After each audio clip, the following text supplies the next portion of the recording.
you see everybody walking around with the Bluetooth. They're, again, microwaves, but at lower power than your cell phone. And so they set up a short distance link between, your head and where the cell phone is. And people think they're somewhat protected by that. But I've measured those as well. You see, it's not the power level, it's the pulsation patterns that is really the issue. That's what causes this blood-brain barrier issue. That's what causes the blood sugar in the brain modulation or changes, So walking around like a Secret Service agent with these communication things isn't a good idea, I believe. So wait, I want to bring you back to the blue tube, Tube. What do you think of it, and do you use it?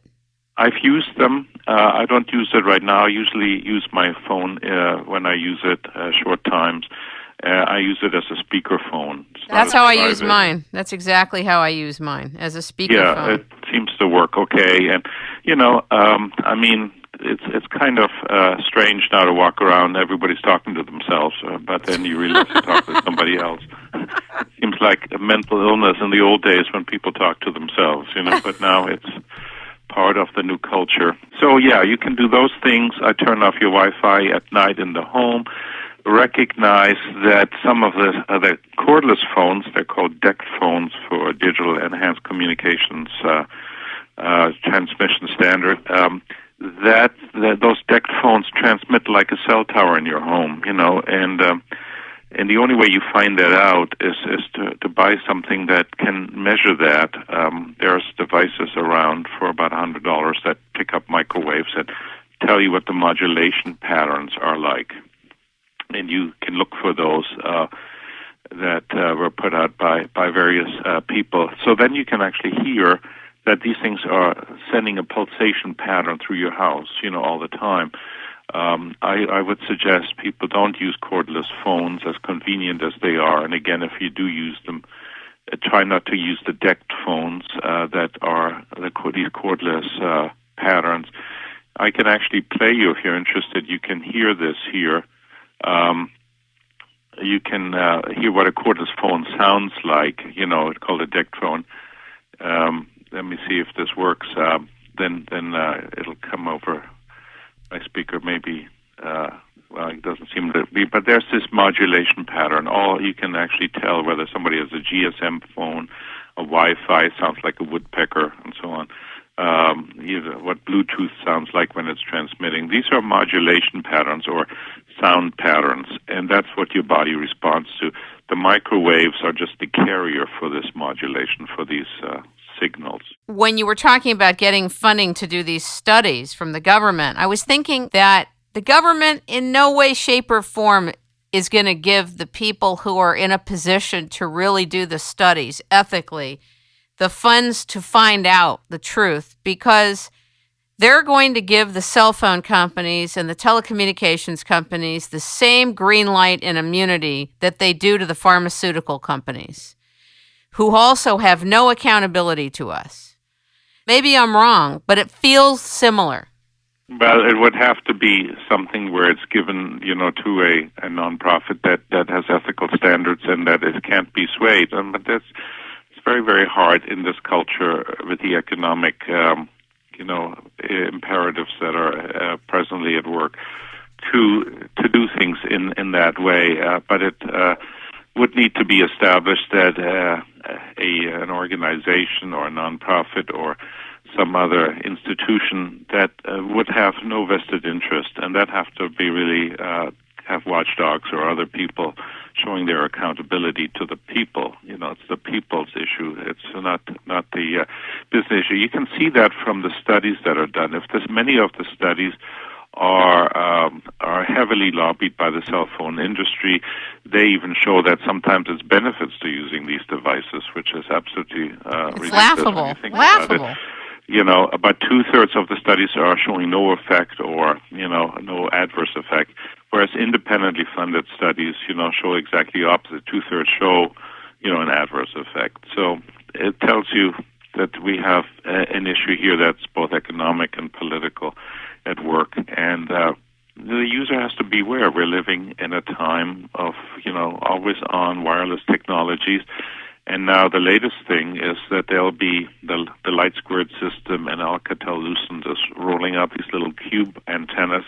They'll be all over the neighborhood. They're the size of, I think, 6-inch cube or less. So they'll be really. Oh, I've tiny seen them. antennas. Actually, I've seen them.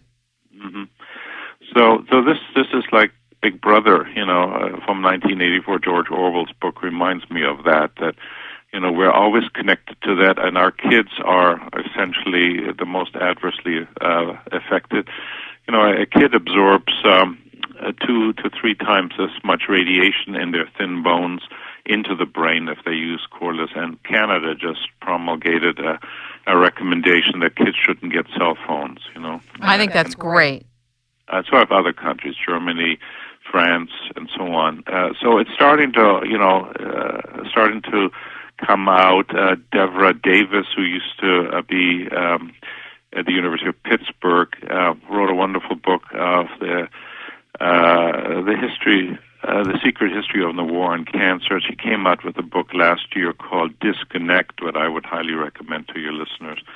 Disconnect by Deborah Davis, and you can find her on the web as well talking about it. And she makes the same recommendations that the industry has heavily lobbied, organizations, and even changed some of the research findings. This happened in the reflex study. The researchers at an Austrian university were lobbied after the adverse effects came out, and it's downplayed. There's a lot of spin. There's a lot of things being done to downplay the risks, and I think it's something that people are waking up to now is a potential risk, and I believe from the early studies that I've seen on so many places, the risk is real, and a user has to beware or say, look, let's have a different kind of smart meter or a switch to analog. And I saw that in Southern California, where you are, that the CPUC actually allowed people to put their analog meters back in certain cases. So it's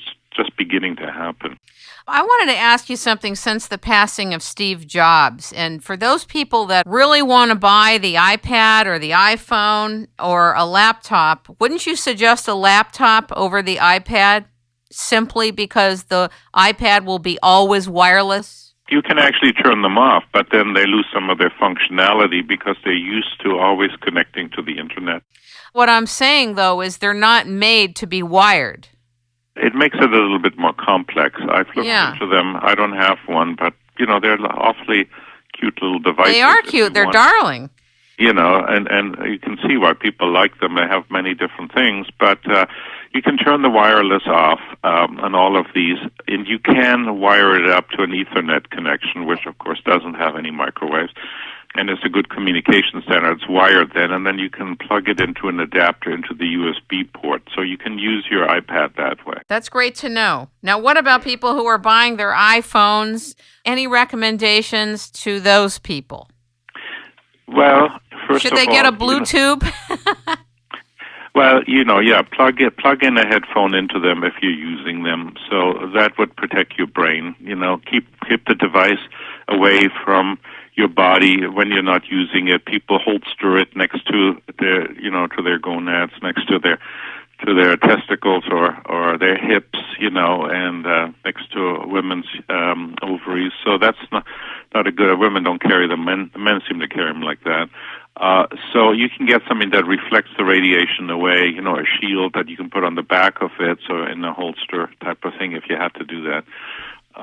Then you can, those devices, you want to find one with the lowest amount of SAR values, the specific absorption rate. And you can go to sarvalues.com or other websites. Just look at lowest SAR phones. In fact, San Francisco just came out with an ordinance that was heavily fought by the telecommunications companies to not have it enacted, but they finally did.